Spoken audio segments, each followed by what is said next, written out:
Well, it's wonderful to meet you, sir. Thank you so much for taking a minute out today. Yeah, absolutely. Great to be with you, Joe. It's great to be here. So let me ask you this.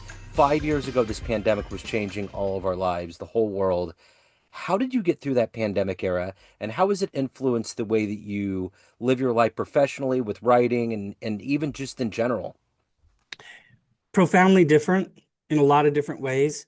One, it gave me the opportunity to go back and chase a dream I've always had about pursuing creative writing more professionally, more aggressively. It's also impacted the practice of law. A lot of things are different, a lot more conducted by Zoom, a lot more activity done that is, I would say, not necessarily in a conference room or an office. For several years, court hearings were only by Zoom, and in fact, a large percentage of them still are. So it's taken away a lot of the personal touch in law, but for me personally, it allowed me to delve into something, another aspect of my life that I really wanted to address.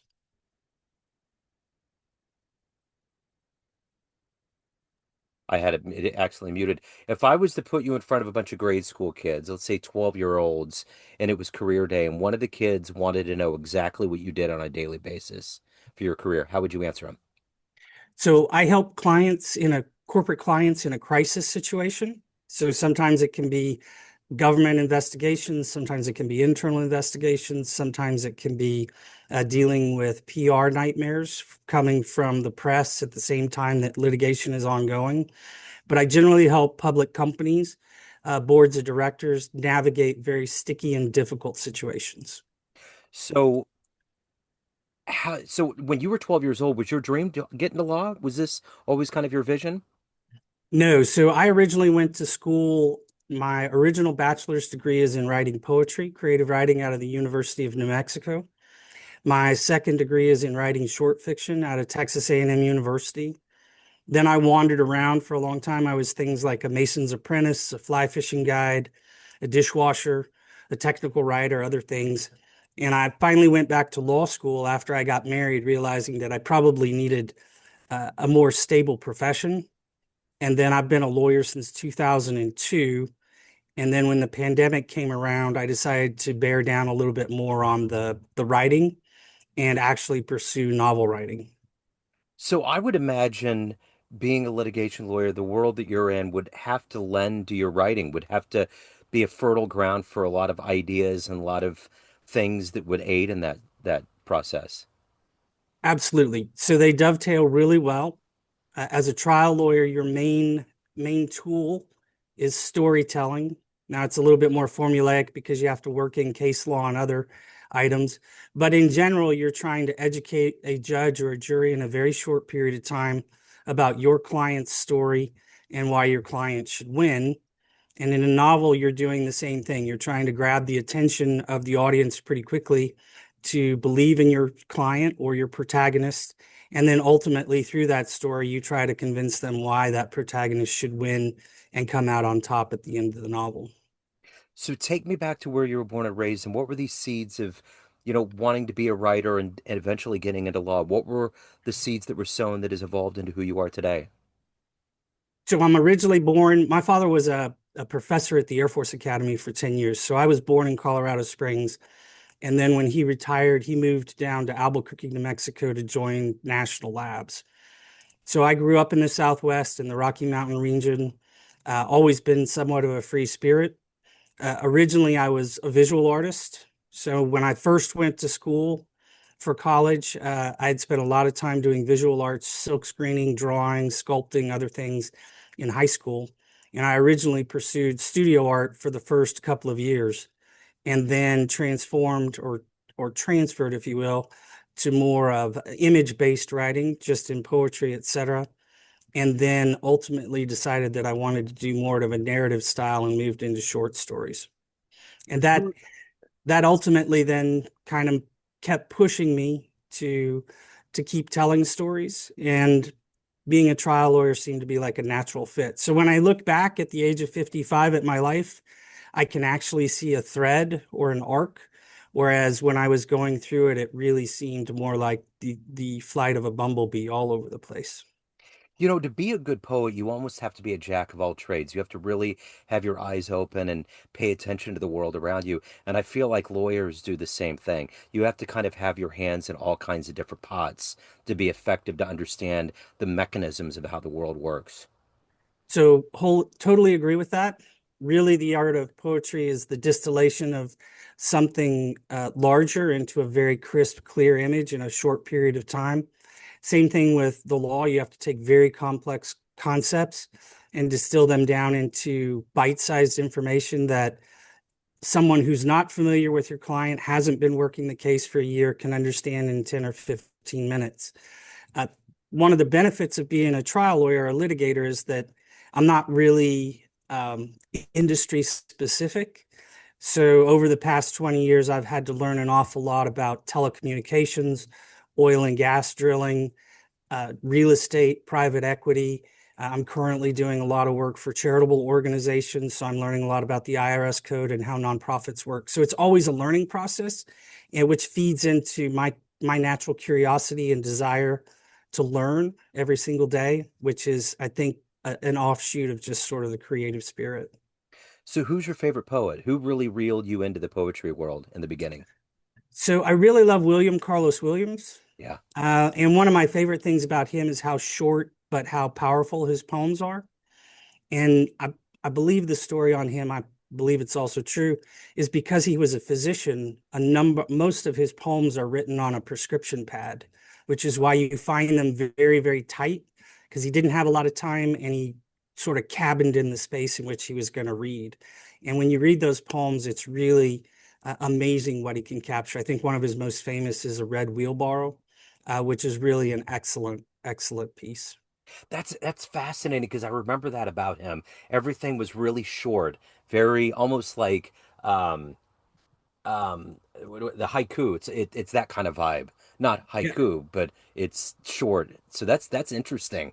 Um, 100%. He was an imagist, I think, is what the school that he comes out of, and yeah. it was really trying to capture something very, very briefly.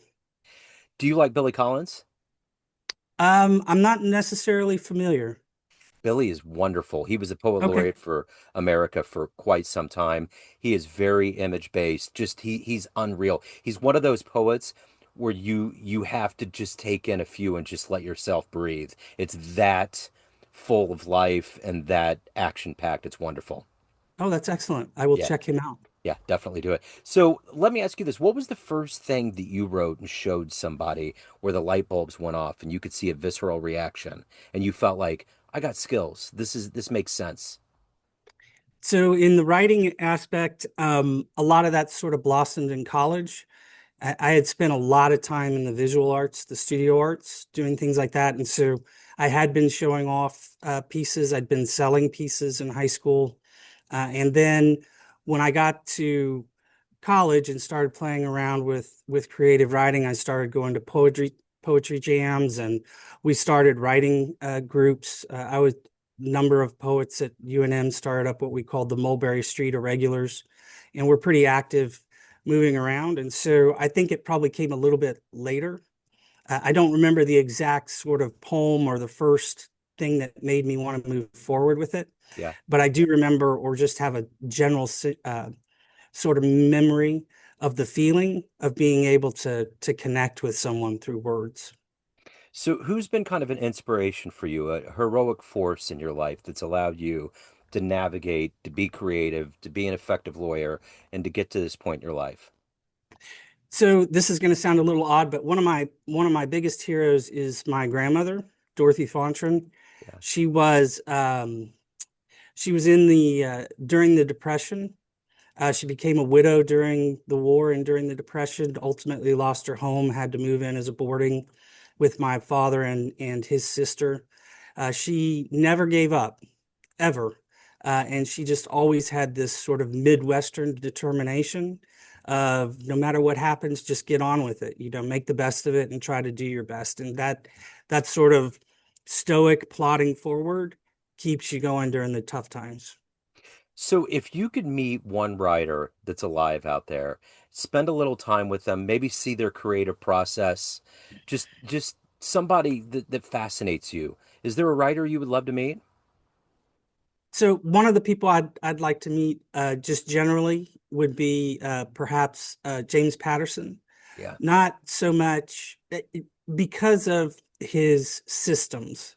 I think one of the most important things when you start working on, and my current project is a series of 9 novels, so with the same sort of group of individuals in a small town in Texas.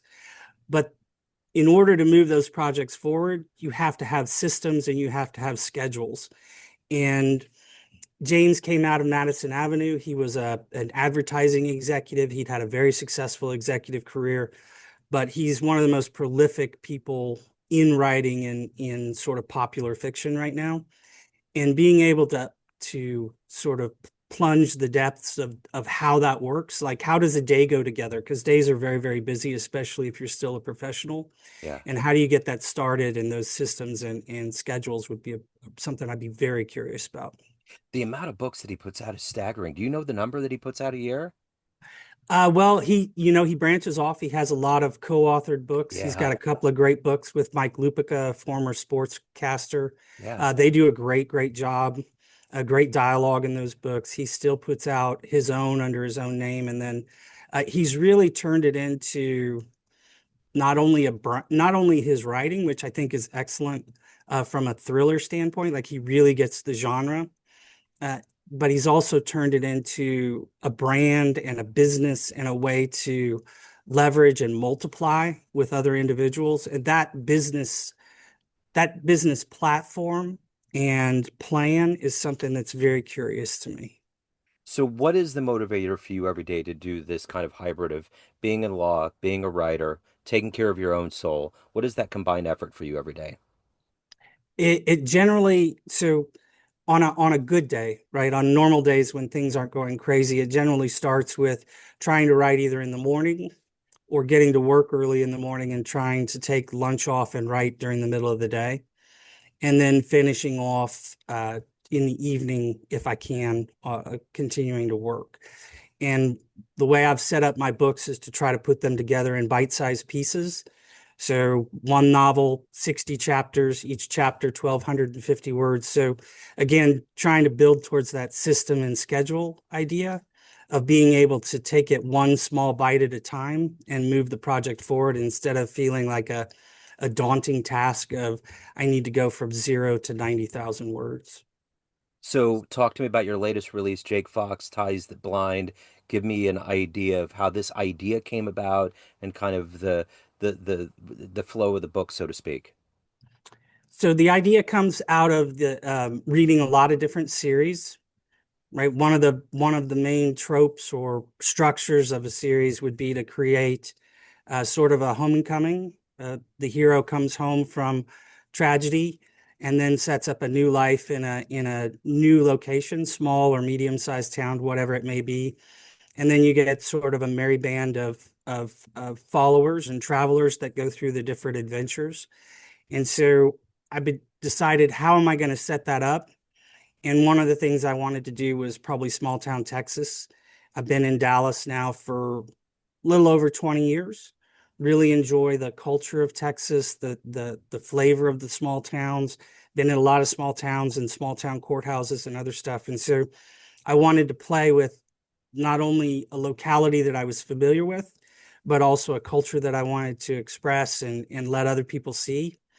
And then also sort of put together a long arc for one particular hero. So, if you had a dream tonight, you ran into an 18-year-old version of you, ready to go out into the world and do your thing, and you could give that version of you a piece of advice based on this life you've led, the choices you made, the careers you have, what advice would you impart? What wisdom would you give that young version of you? That's a tough question because there's an easy answer. The easy answer is that you need to bear down, go to law school earlier, and focus on writing novels sooner in your life, and you'll be further along than you were. The problem with that is that I wouldn't be where I am without every single trial, tribulation, and trip Yeah. that I made during the period of time. So it's hard. It's hard to say, well, I would, what you need to do is X as far as a journey. It does go back to sort of that ingrained idea from my grandmother, my father, and others of perseverance. You got to just keep going. And Yeah. that's something that I practice in sort of my daily work as a lawyer doing crisis management. If you have a company with, say, multiple threat vectors, the government coming, a lawsuit coming, the Wall Street Journal coming, people, whistleblowers, all kinds of things happening at once, you have to be able to calm yourself down and then bring order to chaos. And that's just persevere, keep going, make one decision at a time. And I think that's sort of a fundamental principle by which I live. So I'm going to tap into kind of that free spirit part of you and the adventurous spirit of you. If you were to walk into a room of everybody that knows you in from your legal world as a lawyer, and you could go up to the front of that room and you could tell them a fun story about you, a fun adventure, a magical place you visited, something that they may not know about you that might humanize you a little bit more to that room, what would be a fun story you would tell that room? An exciting story and something they may not know is I was a fishing guide on the San Juan River, which is a blue ribbon trout river in the Four Corners of New Mexico. And I was about 19 years old at the time. And I had a gentleman in my boat. He was an Episcopal minister, and he actually keeled over in my boat while we were rowing down the river. And I thought it was a heart attack. It ended up being a bleeding ulcer. But during that period of time, one of the things I noticed was every other guide on the river noticed the distress in my boat. And immediately I had 12 other boats around me. And while I took care of my client, another another guide jumped in my boat and rowed us to the shore Yeah. and immediately called the volunteer fire department. And it was really an amazing thing that even in the middle of nowhere, Yeah. community showed up in a big, big way. Yeah, that's wild.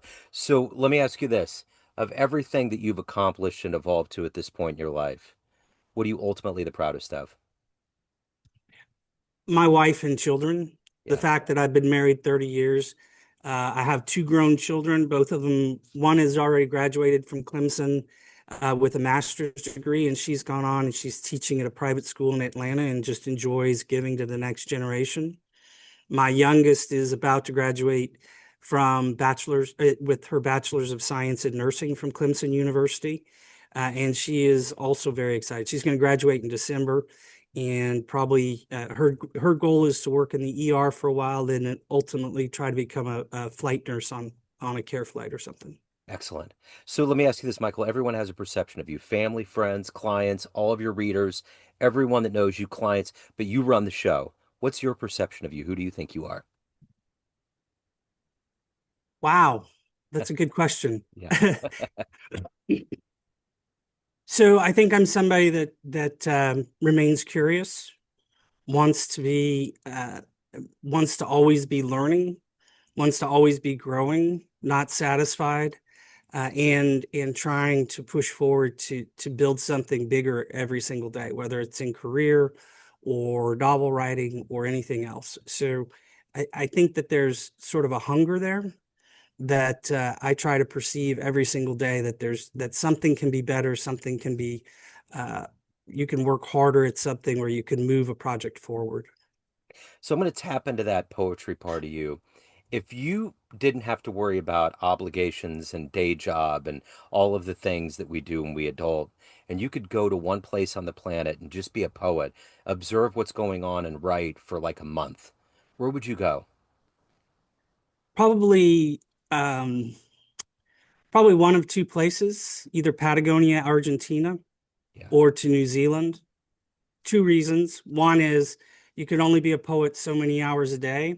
And the second is you can only fly fish so many hours a day. So it would be a perfect mirror of two of my great loves.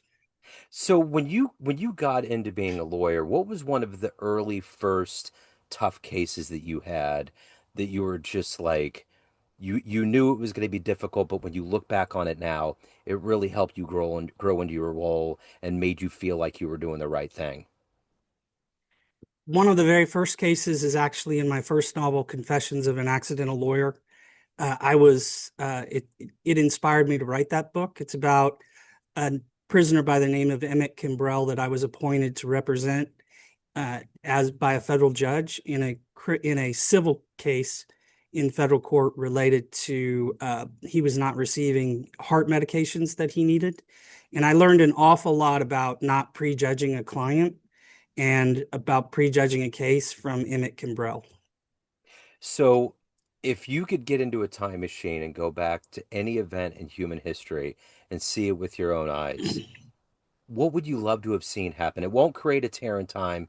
You just get to witness an event happening before your very eyes.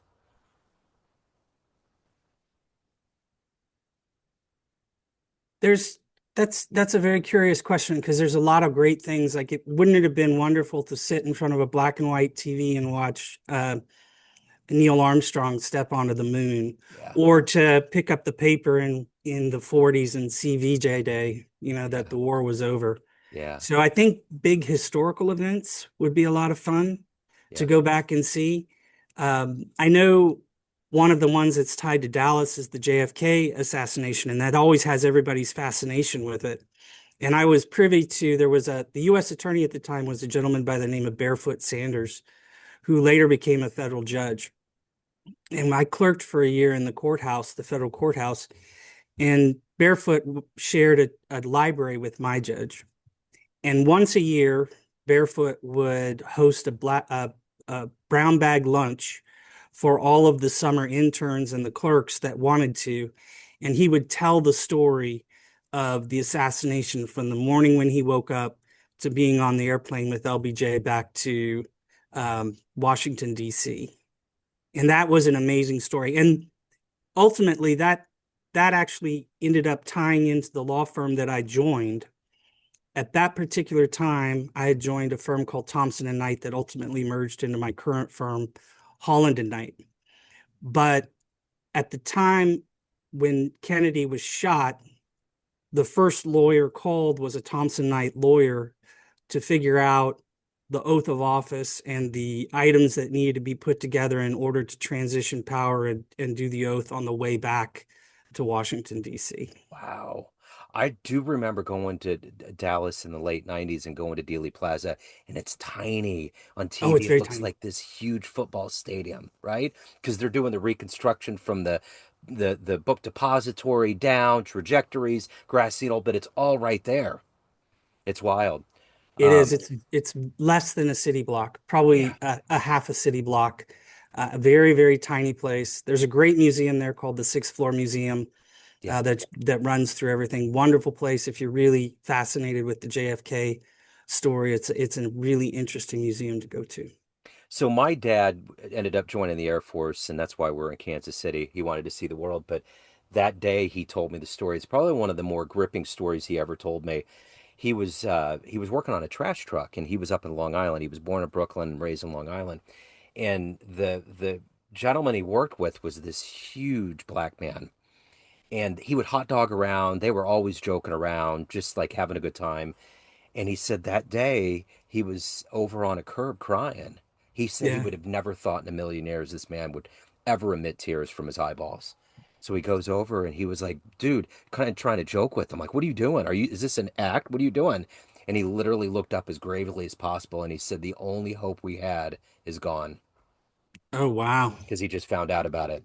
So I remember he told me that and I was like, wow. I mean, how many people in any shade or any ethnicity or background thought that day that the air was let out of the proverbial balloon?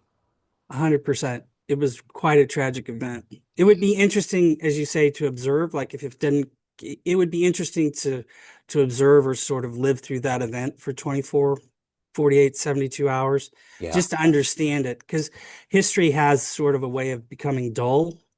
Whereas, people like us who were around in 9/11 and watched it happen in the towers fall, there's just a much more visceral memory for us than folks that were born after 2001.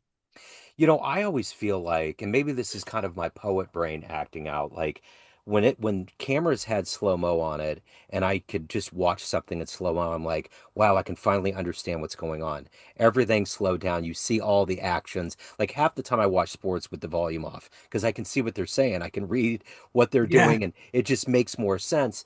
So I wonder in this world of like the Phillies Karen and these other people, the Coldplay Kiss Cam, like how much of these things happen before our eyes and we don't even realize that there's some magnanimous moment that's going down. But we over digitize and analyze and look at every angle now, you know? So like that moment right there, looking back 2020, yeah, we know how big it was, but to watch it in real time again, because I think we see big events happen and we don't realize the angles until it's just picked apart, you know? Yeah. No, So, no, I remember when Reagan was assassinated, and I was in elementary school at the time, or when yeah. he was the assassination attempt.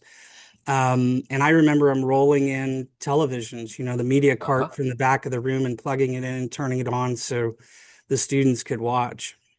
I remember the night after the shuttle exploded and Reagan Oh yeah, gave that speech about the astronauts were going up to kiss the face of the heavens and the eloquence and the way he calmed us all down. Because at that yes, point, we're just kids like the assassination attempt. Seemed like those two were kind of bookends of the 80s.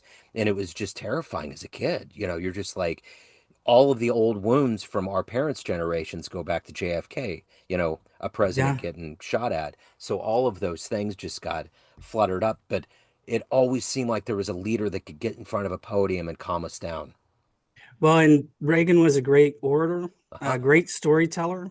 One of the fun things on Twitter or other things is to watch him tell, he was a great joke teller Yeah. all through being an actor, a governor, and president. And so he's always fun to listen to, but he's very succinct and he tells a great story, which I think is one of the core uh, tools Yeah. and skills that people need to develop. It Absolutely. also lends to business. I mean, the gift of gab. You need to be able to tell stories in a way that communicate quickly and entertain people without boring them. And one of the tricks I give young associates is that they need to talk to the Uber driver, they need to talk to the taxi driver, they need to talk when they're out and about, they need to talk to everybody and learn the gift of gab and how to joke and how to because you're never going to see these people again. So it's a Yeah. free audition, it's free training. And they'll teach you a lot about how to quip and joke and laugh and not be insulting and be able to relate to other people. It's almost like a version of podcasting. It's this Yeah. civil discourse in a very safe place where you can get to know. And I always find that taxi drivers and Uber drivers usually are people that are trying to get their green cards and they're very high up on American history and what's going on in their community and they're very knowledgeable. I still remember to this day a guy in Chicago that talked about Trump Towers, how he was able to put his name, the only person to be able to put his name on the side of the building because it was only so far up. If it was higher, it wouldn't. Just all of the legalities and all of the Yeah. litigious things that go into things that we don't think about. It's like poetry. That's what poetry is. It's observing the things that are right in front of us, but we just kind of let it go. Yep. Absolutely. Agree with So, you. yeah. So the newest book is Jake Fox Ties the Blind. If anybody wants to pick up that, any of your other books, reach out. Any of the good business in your world, where's the best place to go? Easiest place is either to email me at michael@michaelstockham.com. You can go to jakefoxthrillers.com, or you can find any of my work on Amazon. Okay, excellent. Michael, this has been absolutely wonderful. Thank you, sir. Thank you for Been your a time. pleasure to be with you. Yeah, best of luck with everything. I appreciate it.